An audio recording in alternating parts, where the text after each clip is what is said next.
All right, Jake from Attorney Farm. This is Exhibit 221118. So the code for that is 11/18/2022.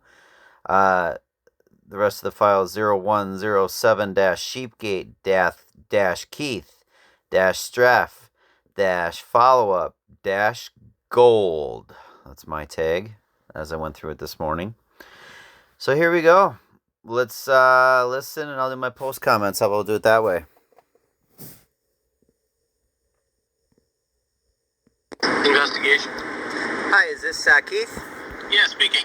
Hey Keith, it's Jake Langsley. Just checking in with you. I hadn't heard from since I talked to you last, or with how the investigation's going, or where we're at with that.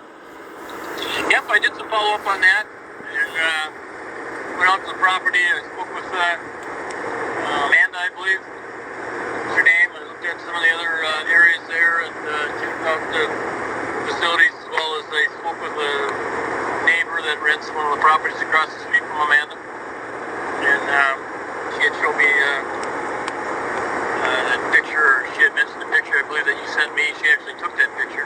Correct. And looked at some of the stuff. So I basically tossing it back with the sheriff and see how they want to approach it. But livestock animals fall under a different category of care standards than do pet or companion animals. So it's going to be difficult to build a criminal case. This seems to be a civil case that you're going to have to litigate through your attorney and sue for loss or declare it in your divorce declaration or however you want to do it. But at this juncture, I don't see a path toward any type of criminal conviction. Sorry, why couldn't it be a criminal again? Sorry, I just don't understand that part. Well, there's not the evidence. I can't build the evidence to determine definitively what killed those animals, when they died, how they died, etc. And I don't even have the carcass. Correct. Yeah, and so the carcass was taken to the University of Minnesota Diagnostic Lab as soon as it was found, because I was advised by a vet that would be the best facility to test that. Is that? And I also checked in with the sheriffs before that. Does that sound like the next step? Well, where's the carcass now? It's still being tested at the University of Minnesota Diagnostic Lab. And so these are difficult, complex cases because they're, back when you were still living together and still farming, you had animals die as well. Correct, but they also had access to water and all that, which they didn't. So in this particular case, and I don't know, because we have a timestamp picture of when it was alive, and then we have evidence that it died while I was trying to contact you, while I was trying to contact the sheriff, while they didn't have water, and so, and I also have a text.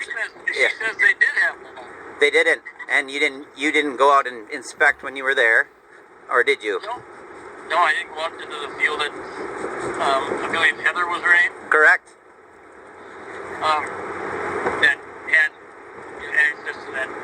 Yep. But there's just to build that particular case on that type of information, and we have to prove beyond a reasonable doubt.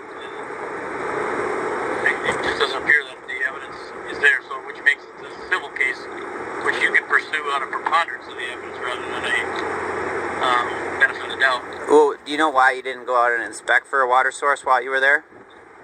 Well, I didn't have to go out and inspect the water source. I'm assuming it was froze by that time. It was cold that day. Correct. That doesn't mean prior to and leading up that there wasn't a water source there, nor was it froze to the extent to where they couldn't punch through it. I highly doubt that you could walk on that ice. No, there was no really ice there, and that's what, I mean, it would have been really nice if you would have went out there and investigated that. Or what about the other carcass of the other animal that is missing now? Did you inspect that at all, or figure out where that was?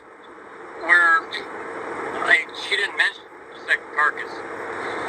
Where it was. The one I took the picture of that you had, I guess. Where is that carcass? I don't know. We don't know. The kid we saw, this disappeared. That it was there that morning, Heather says, and then it disappeared. So we believe that Amanda or the kids must have taken it and moved it. And I thought that would have been a part of your investigation to also look at that. But it appears that you. Whose kids? My kids. I think my wife. Did they take the horses as well? We don't know it. Well, again, why I'm talking about the sheep right now. So we don't. There's Yeah, so we're trying to get, you know, these animals safe. And I also got a text message from someone else of what kind of conversation you had with my wife about, I don't know, did you say that this animal's been dead for months and there's no case here, and that you're not going to pursue this at all? Do you remember saying any of those words to my wife? No, your wife, Amanda, not Heather. Correct, Amanda is my wife. Heather is the neighbor across the street. I don't know exactly what was talked about in detail on there, but I mentioned that the same thing I'm telling you. Sure. Is that with those carcasses, the time of death, the timeline, and all that, it does not make this a criminal case. And I think that was the response that you got from the sheriff department as well. Yeah. Again, earlier, and then now we found the dead animal that was dead after this. You know, because you sent that text before, or had that conversation before we found the dead animal that I was pleading that was back there the whole time, and it slowly died a death back there. And now we have that evidence. So, yeah, I would like to, maybe I can, if you want to email me, I can show you that text message that from my wife that said how you and her had talked, and sound like you're kind of, I guess I feel not very biased so far, and just kind of going with what she says and not really investigating. And I also heard yeah, you talked to Heather and she wanted to show you more pictures, and you didn't want to take any more pictures or see any other evidence. So I'm kind of disappointed on the investigation side of it too. And I don't know if there's some way we can get somebody else to investigate, or is there another person above you? The sheriff's department is the ultimate jurisdiction. Okay. In this case. And Okay. I was not going to compromise the case in the event that there's further developments. Okay. By walking out onto that property where Okay. without a search warrant, I had nothing. Okay. No, I hear it. Oh, okay. Oh, all right. No, I understand, sir. I'm learning this too, but I originally called the sheriff's department, and remember, I got them documented. They said call you because you're the jurisdiction, and now you're saying that it's back to the sheriff's department. I would provide agency assist regarding anything to deal with the animals if they want to handle the criminal end of it. So I'm assuming they referred you to me, by meaning that I handle the animal-related issues if the animals have to be removed or captured or quarantined or cared for pending a criminal investigation. I believe that's what they mean by referring it to me. Okay. So they're... The sheriff's department has the ultimate... Okay. So they have... All right. Okay, so I can call them back and just say I talked to you, and it sounds like they have the ultimate authority, or I'll see how the investigation's going with them, is what I'm hearing from you. Yeah. Because we still have an animal, you know, they still have the dog there, and the dog has been multiple complaints of how that dog's been treated, you know, so it's not, all the animals are not safe yet, you know. I just wanted to put you, and that's an animal that's not considered livestock, so maybe that would be something that you could help more with. You know, as if there's evidence or probable cause that this dog needs some type of assistance or the welfare is deteriorating,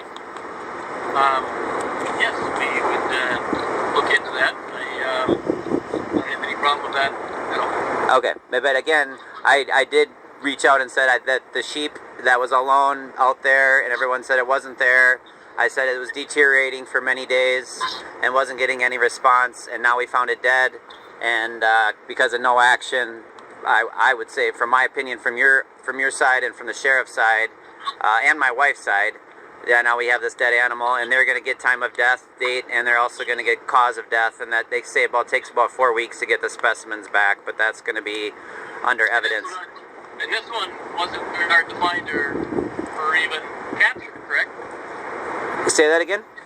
I said this was a sheep that was difficult to find and even capture when it was alive? This was a sheep that it was shown on Thursday to be alive, and they got a picture of it, and I sent you that picture, and then but it was wild. But it was still in the pen, and it was still bonded to an area, and I wanted to make sure it had water, and I wanted to make sure it got captured to be safe, and it didn't get either one of those, and now it died. And now it was like found 20 feet away or 30 feet away from where it was seen before, dead, you know, with the eye color and everything in its eyes still color, you know, recent death. And it was before the cold snap and before the snow, so we can't blame it on that. So that's why we got under for autopsy right now at the University of Minnesota experts. Is there a reason why you and your attorney aren't making a civil case out of I guess I don't understand what that means, sir. Well, you own 50% of the sheep, and if the sheep died as a result of her negligence, she owes you the value of whatever that sheep is, along with all the other possessions when you go through your divorce decree, correct? Correct. Yep. No, and we'll get there someday in court, but unfortunately we can't get to court till maybe March. So I was just trying to get any relief I could to save the animals that are still alive on the property through your assistance, through the Humane Society's assistance, or through the Sheriff's Department, and that's where I'm at with that. So yeah, I'm not worried about the monetary part of it. It's just I was trying to save these animals from the abuse and neglect, and was not. I felt really very well received, and you guys. So when you say animals, you actually mean one sheep. No, actually, the sheep for a while, and yeah, all animals. We also have for all summer. I mean, there's a goat that was stuck in a fence, and my wife was there taking care of it, and it's got its leg broke off, and she let it hang there screaming all night with a broken leg, and she called my dad to come out and shoot it the next day, and he could testify to that. I also got pictures of the body. Yeah, there's been multiple infractions over the last couple of months here that I've been pleading with to try to get some relief, and it's really unfortunate that I'm not getting the relief that I was expecting from the Humane Society and from the sheriffs, I guess, is what I'm getting at. And I would like to be more active, the case be more researched, and not just, we're going to go keep talking to my wife, we're going to keep passing the buck, and then not let anybody know what's going on, not get back to me. Well, to be fair, I talked with you 3, 4, 5 times more than I have your wife. Okay, but you're also not communicating to me what's going on, or what. I mean, I left it. I thought you were still, the neighbors are like, hey, guess what? He's down here. He's investigating. I was like, awesome. I guess you guys wear uniforms and badges. I didn't even know how it works with, that kind of stuff. And, I go, yeah, give them all your evidence. I mean, I go, tell them about the dog. Tell them about all the other stuff, because they've been calling me all summer. And I go, you guys can be anonymous, and... Well, they're not going to be able to be completely anonymous because we have to depend on that information or their statements. So that is not the case. Yeah, I was told before that animal welfare you can be, and then, I mean, I think if it comes to court one day, they'll testify in court if need be, but, they're trying to kind of protect themselves as much as they can. Sure, I understand it, but they have to get involved with the probable cause before the charge can be issued, long before we ever get to court, so they have to be a cooperative witness. Okay. If they want to, get engaged in this, and that's what makes this case so difficult, because the livestock application and some of the other ongoing issues surrounding this whole case. And that's why, in my opinion, and in the Sheriff's Department's opinion, it belongs in the civil courts, not the criminal. But if there's something else that steers that in a different direction, I'd be more than happy to assist the Sheriff's Department with that. Okay, so should I call? I guess I don't understand how the civil versus criminal, and I don't know how you guys find that line, and excuse I don't understand. What would it make a criminal case versus a civil case? Well, in the criminal case, we have to prove intent and gross negligence, and in a farming application where these animals are loose and wild, and there's no incentive for them to be neglected because she owns 50% of these animals as well. So what would be the intent for her to take those losses if she could avoid them? Yeah, I mean, that does make sense, but if someone's going through something or some kind of, I don't know, like a mental thing or not, or I'm not a medical doctor, but, there are people. That's why it belongs in the civil. It's because you can just take that preponderance of the evidence and apply it to the rest of the case when you go through your final divorce decree. Your attorney should be able to guide you through that and answer that question of what the difference is between civil and criminal investigation. So does the fact that you're saying that she should want them to live is the reason? I guess I'm still understanding why that would mean to not do it. You're basing her criminality on the fact that she had a restraining order against you and therefore you couldn't do it, which means she was responsible for doing Well, no, I'm not saying. I guess that was why I couldn't go there. I don't know why she did or didn't. You know, it'd been very easy for her to put water out there. I don't know why she didn't. I mean, it took a lot of effort to not do the right thing. You know what I'm saying? For a month. You know what I'm saying? That water thing is going to come out in that necropsy report, I would assume. Yeah, and hope. Yep, we'll see. Right. Yeah. So you go ahead and work with Sheriff, whatever you need to do in that regard, and let's see what happens when the necropsy comes available. Okay. And then in the meantime, you know, if about the concern for the dog and all that, I guess should I have them call you or? Well, you can report that to the sheriff department, and then. Okay. What do you think she's specifically doing wrong with the dog? Well, it's not been fed, not been watered regularly. It's been bolted to a dumpster half the summer.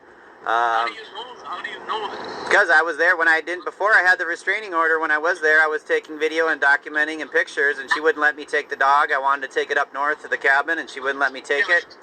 But that was then. So what makes you think it's neglected now? Yeah, because they use it in court all the time. People that have a previous, ability to do it, it's likely they're going to do again, like lying. People that lie in the past are likely to lie again. People that neglect animals are likely to neglect them again. And so you're basing that assumption on what's happening to the dog currently? Currently, yeah. And in the past, she also starved my dog in the past, 8 years ago, and it died. I mean, this is something I've been working on for 9 years, unfortunately, and some of it's easier to prove and some of it's less easy to prove, and I never thought I should have been documenting all this along, but, the neighbors and everybody been watching, and then also neglect of my children, which is another thing that I'm working on that's outside of your realm right now, but I have actively experts working on that too. So there's something going on that we don't know, and we're trying to get relief for the animals and for my children. And I was hoping to go to the people. Currently, so just help me out in this regard. So currently, there's one dog and some koi fish. That's all that remain on the property. Correct. And I didn't even get confirmation whether they were winterized or not, or bubbler, from her or the attorneys or at all. Luckily, I had an employee that went there and said that he worked to get a bubbler going. I don't know if they did it correctly. I don't know if they're going to die. Again, no communication on that. I've been trying to work with her attorneys. Her attorney ignores all my requests for getting acknowledgement on my tools. It's been very challenging. So, yeah, and the kids also told me at a supervised center that mom let all the fish die in the front fountain and let it dry up, and the kids are watching. It was not dry when I was there. But yeah, it might have filled up, or she might have filled it since. But the kids told me that. I'm just going off what the kids told me, okay? I mean, the kids said, Mom, whatever, the fish are all dead in the front fountain because it froze a couple times because it's really shallow. It's not full. I don't know if you know what actual full of that fountain is, but it's supposed to be at least 12 to 16 inches deep, and I think it's only probably 2 or 3, and then you get a couple ice storms and they died and froze, She told me it was nearly 9 feet deep. No. So I got 2 fountains I got a fountain. It's confusing. I got a swim pond in the back that's about 7 feet deep, correct? But there's a fountain in the front. It's like a rock columns, and I had fish in there, and that's only 3 to 12 inches deep. And that was the one the kids said that all the fish died because, mom let it, or whatever, didn't fill it, and then it dried up, and the fish all died in that front fountain. And that's my own children telling me that at a supervised visitation. So I'm hearing it from all angles, all neighbors, all types of people. Again, I think you probably have a stigma on my back because I have a harassment order against me, but I guess I would like you to try to look at it neutrally. Stigma is, I've been working with you more than I have with Amanda. No, I get you. Yeah. I follow the evidence where the animals, from the animal perspective, is all I do. Yeah, I'll get you. You're probably talking to me more, but you're, I would say, acting on her behalf more than you are acting on my behalf. I guess my personal opinion, as far as, I act on the animal's behalf. Yeah, and so and I would say I don't think the animals. It's not been very active for the animals' behalf because now we have a sheep dead that could have been alive if we would have acted sooner, faster when I was pleading with you guys and the sheriffs.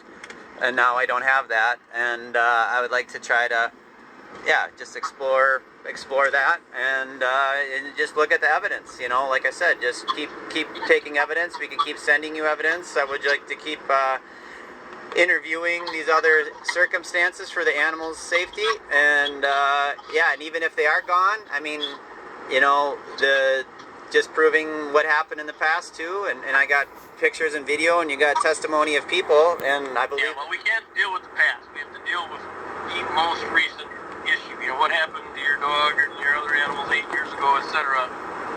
Well, there's no way we can prove that today. No, I get you. Well, I already was talking you through that whole sheep scenario. I call it the lost sheep, you know, the single sheep that was across the street, where she was adamant that they were gone and there wasn't one left. And I'll send you I'll email me, or I'll text you the text message that Amanda sent to somebody else that says that what she and you had talked about in the conversation. And I'm curious if that's conducive of what's going on, you know, because she says that there was no other animal there, and unfortunately there was, because the neighbors kept reporting it to me, and they found it and they documented it all, and they have that evidence. So between you and the sheriffs, you know, I want to just make sure we keep this an open mind on this, and then again, I know you know, trying to think like I got you, or trying to get back at my wife. It's not what this is about. It's about the animals and the livelihood of these animals that I'm very close to, and have been. When is the last time you spoke with a representative for the sheriff? I haven't talked to them since the last Thursday that I pleaded with them, and they told me that basically they're not going to talk to me anymore. And I left a message for the Sheriff Thomas, and I haven't heard a peep since from them or from you. So that's why I thought I'd reach out to you first, because I thought you were the one primary on the investigation. But I will reach out to them and try to see where they're at, because I don't know if they're still researching, or if they're tabling it or giving up, or what they're doing. Or wait for the necropsy results. Yeah, and I asked them. I did call them the night that I found the dead body, or my neighbors found the dead body on my behalf, because the sheriffs and others weren't doing I felt their due diligence, and so they found it. And I asked the sheriffs if they wanted to come out and look at it, inspect it as evidence before we moved it, if they wanted to do anything before we brought it to the U of M, and they said no. And I said, okay, well, we're going to bring it to the U of M for the necropsy, because they're the non-biased place, and they can also give us time of death, so I can pin. Who did deliver? Say that again. Who did bring it to the U of M? So I had to have somebody a good neighbor, go out there and get it away from the property, and then bring it from further away, so then I could drive it up to the U of M. Okay, so you delivered it to the U? Correct. Okay. That night. Because I asked my vet, I go, should I bring it to the vet? And she goes, you know, your best option is to bring it to the necropsy lab as fast as possible. So I drove it up there and got there about 10 or 11 at night, that night that I found the dead sheep there. So I wanted to make sure it was the best, freshest evidence. And told them what the big things that we were looking for is just to try to see a time of death. You know, and I can tell, because this animal still had color in the eyes, its eyeballs were still pretty intact, and then it did. The description matches the picture exactly of the one that was taken 4 days before, alive, and now it's dead. And this was all during the time where I was pleading with the sheriffs and you to get some relief for this animal. And I can't contact my wife, and everyone keeps saying, why don't you contact her attorney? But her attorneys ignored all my emails for 7 months, or for 4 months now, basically, on anything pertinent. And so I'm getting no relief from the attorneys, so that's why I reached out to you guys to try to get these animals some relief. Yeah, these are difficult cases. It'll be interesting to see what the necropsy result produces.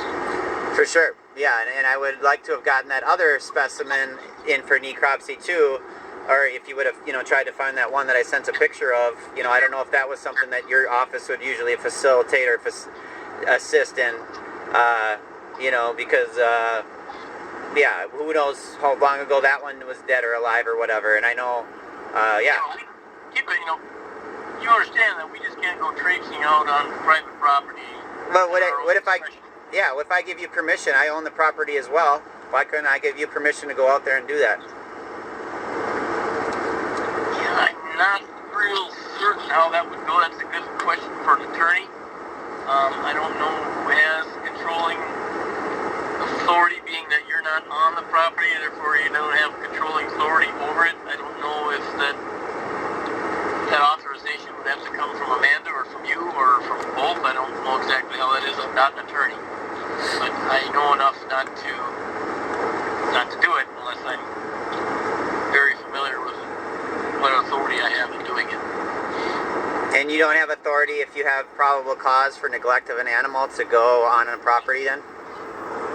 No, not without a search warrant. But again, we're going to go back to the fact that I still own this land. I mean, we're still legally married. I still own these animals. I still own this property. I'm able to give permission. I mean, I was able to give the own sheriffs that said, why don't you hire people to come on your behalf, and get some of your stuff. So I feel like, I could have told you on my behalf or whatever to go out and look for that sheep and research that, and you could have been able to walk around if you would have checked with me and asked me, but I didn't even get that opportunity or didn't even look into that opportunity, it sounds like. I did not. I went out to get information from those that are involved, but walking out on property without a search warrant on my own accord, I'm just not going to do that. Well, and they also, and Heather and them were also willing, to walk you around, show you the spots, show you that there was no water. They were all ready but they don't own the property. They just rent it or lease it, so they're not authorized to let me go on property they don't own. Yeah, and like I said, I could have authorized your access and then give permission for you to talk to them because they're the key witnesses, and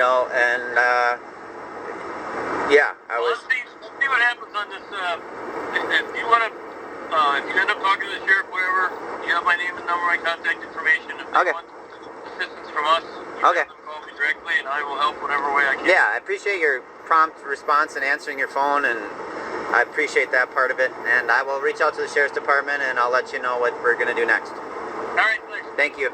Yeah, bye. Ending audio, 26 minutes and 23 seconds. Very interesting difference of tone. If you will listen to part 1, part 2, part 3, part 4 of this alleged, what's called Humane agent.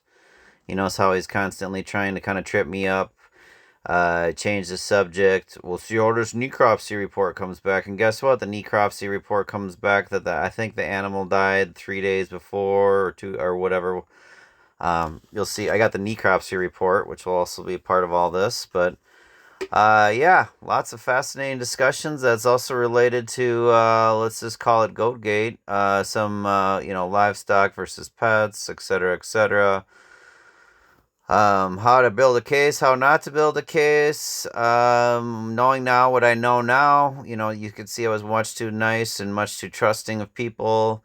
Because I thought I could believe that the Humane Society or Minnesota Federated, or I'm not sure they have which group they're changing their names all the time, but I might misquote, and I believe allegedly that Keith Streff is no longer with the agency, or I don't know, but this is where I'm getting into where I should just shut up and leave the audios do the talking. So there you have it. And then I think next I got some more Streff in some other regards, but I think I'm going to jump to neighbor Heather now.